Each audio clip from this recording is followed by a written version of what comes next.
Je suis sûre que vous êtes déjà retrouvé dans des situations embarrassantes où une personne que vous connaissez ou peut-être pas vous a posé une question déplacée ou alors que vous le faites également sans toutefois le savoir. J'en ai relevé quelques-unes sur ma liste et on va en débattre au cours de cette vidéo.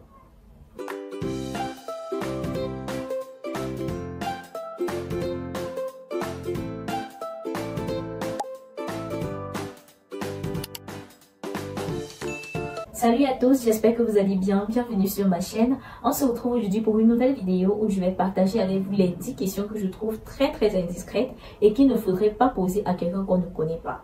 Si le sujet vous intéresse, restez regardez, mais avant je vous invite à vous abonner, à liker la vidéo, à partager et aussi à activer la cloche de notification pour ne pas manquer les prochains contenus qu'il y aura sur cette chaîne. En numéro 1 sur ma liste, il s'agit des questions liées au coût des affaires, c'est-à-dire peut-être ton téléphone, ta voiture, ta maison, et puis quelqu'un te demande tu as acheté à combien, ou la personne vient chez toi, regarde et dit tu loues ici à combien. Franchement, ce sont des questions qu'il ne faudrait pas poser aux gens. Vous n'allez pas rembourser, et moi je pense que c'est généralement pour pouvoir un peu jauger le niveau de vie que vous avez et faire des comparaisons qui ne mènent nulle part. Donc moi c'est une question qui ne se pose pas. Numéro 2 sur ma liste, ton mari travaille où? Il a l'argent, il est riche. Franchement, ça c'est une question. Je me demande comment quelqu'un peut avoir le courage de poser une telle question. Non, mais sincèrement, ce sont des questions qui ne se posent pas. Surtout à quelqu'un que vous connaissez à peine. Quelqu'un que vous avez peut-être rencontré une ou deux fois. Vous n'êtes pas si proche que ça. Et vous lui posez ce genre de questions. Non, non, franchement, ça ne se fait pas. Et faut arrêter. Faut arrêter. Je sais pourquoi je dis ça. Vidéo visée. Très visée. Très visée même. La troisième question sur ma liste. Tu es d'où? Dans notre communauté africaine, c'est une question qui permet généralement de catégoriser les gens. Et moi, je n'aime pas... J'ai souvent la peine à dire exactement. Parce que ça permet de te juger et de te mettre dans une case en fonction des préjugés, soit de ta tribu, soit de ton pays. Franchement, je ne pense pas que c'est une question qui soit nécessaire et qui aide réellement dans le monde professionnel. Peut-être que dans les relations humaines, ça peut aider, mais en dehors de ça, dans le monde professionnel, tu n'as pas besoin de savoir de quel village je suis ou de quel pays je suis. L'essentiel, c'est que je fasse mon travail correctement et que je sois bonne dans ce que je fais. C'est tout. Donc le reste, franchement, je n'aime pas qu'on me pose cette question et je n'y réponds presque pas. Surtout quand je sens que c'est vraiment pour me discriminer. Et cela m'a déjà porté préjudice une ou deux fois. Et j'ai décidé de ne plus y répondre. C'est une question que je ne pense pas qu'il faudrait poser à quelqu'un dans le monde professionnel. Et la quatrième question. Alors, si je peux compter le nombre de fois qu'on m'a posé cette question, je pense que j'aurais mis un château avec l'argent de cette question si ça me produisait l'argent. La question de savoir quel âge as-tu? Laissez-moi vous dire que vous avez bien n'attend pas le nombre d'années. C'est une question pour moi qui ne se pose pas. Parce que quand les gens demandent, c'est pour pouvoir juger en général, genre... tu dis que tu as 35 ans. Comme aujourd'hui, apparemment, à 35 ans, tu ne dois pas être célibataire dans ta vie.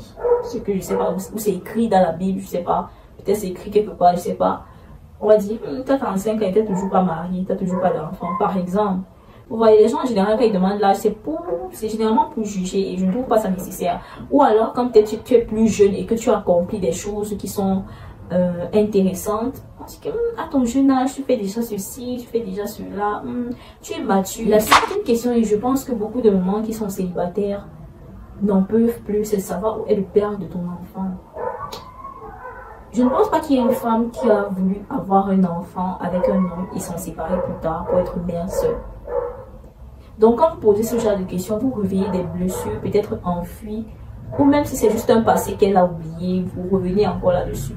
Encore que je ne trouve pas l'utilité de lui poser cette question, de savoir où est le père de ses enfants. Qu'est-ce que tu veux en faire?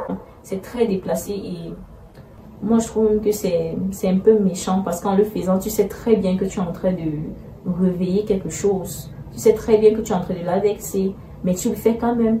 Donc moi je trouve que c'est limite méchant de le faire. Donc stop it. Numéro 6, les questions liées à la vie sexuelle des autres. Je me demande bien où vous prenez le courage pour poser certaines questions. C'est tellement gênant, déplacé.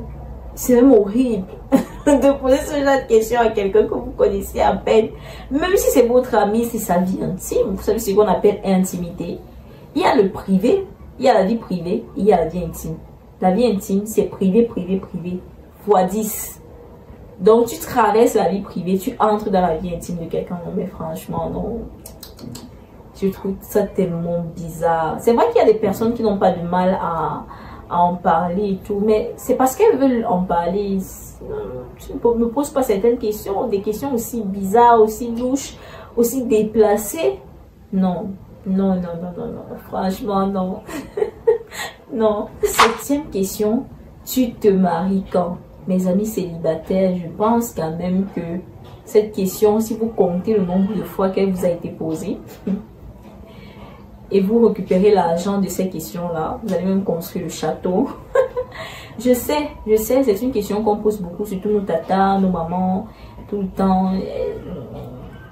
Elles viennent un peu, comment on dit, troubler notre tranquillité avec la question de savoir tu te maries quand.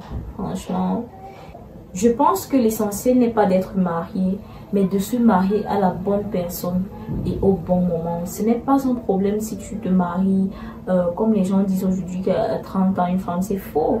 C'est faux, c'est faux, c'est faux. Si à plus de 30 ans, tu rencontres ton âme sœur, ça sera comme si vous êtes connus depuis que vous avez 20 ans. Et les choses seront juste paisibles, quoi. L'essentiel, c'est de se marier à la bonne personne. Ce n'est pas de se marier rapidement. Tu vas te marier à 22 ans, mais avec quelqu'un qui n'est pas ta personne. Quelqu'un qui va peut-être battre sur toi, qui va te troubler psychologiquement, qui va te faire perdre l'estime de toi-même. Pourquoi? Au nom de je veux, je me marie, je lis tout. Question numéro 8 sur ma liste. Cette question m'a été posée plusieurs fois par un ancien voisin. J'avais un voisin à cette époque-là qui me posait cette question tout le temps quand je revenais des intersemestres. Tu as accouché. Et ça m'énervait à un point où un jour j'ai carrément pété les plombs en fait. Je me suis vraiment énervée et je lui ai donné une réponse très crue, très dure. À cette époque-là, j'avais un très petit corps avec une très forte poitrine donc. Mais ça ne c'est pas la raison pour laquelle tu vas me poser la question tout le temps de savoir si j'ai accouché.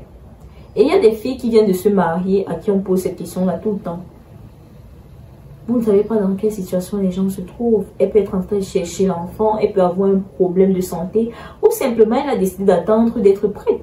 Parce que vous êtes toujours en train de déterminer si à tel âge quelqu'un n'a pas telle chose, c'est que la personne est en retard dans sa vie. Qui vous a dit ça?